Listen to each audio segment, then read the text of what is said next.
Okay, we're starting off this next panel with the Lazy Daisy stitch. This is the Lazy Daisy panel. I'm going to start on the far end. So to make a Lazy Daisy, you bring your needle up through the center of your flower, or whatever your working project is. Then you're going to go back through that same hole you came through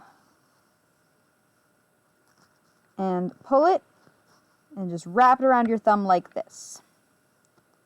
Meanwhile, up at the top of the flower, there's a little line to guide you. Push your needle through there, slip it off your thumb and over the needle.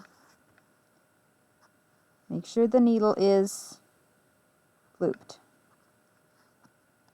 You're going to pull up slowly so you don't zip it up too fast, and then pull gently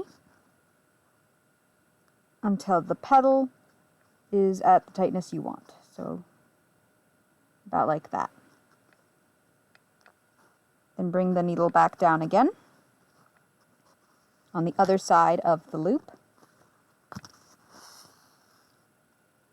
to lock it down. And that is the first of your Lazy Daisy. Then you'll just repeat going through the center again and repeating that same motion for each petal, however many your flower has. This one has 4.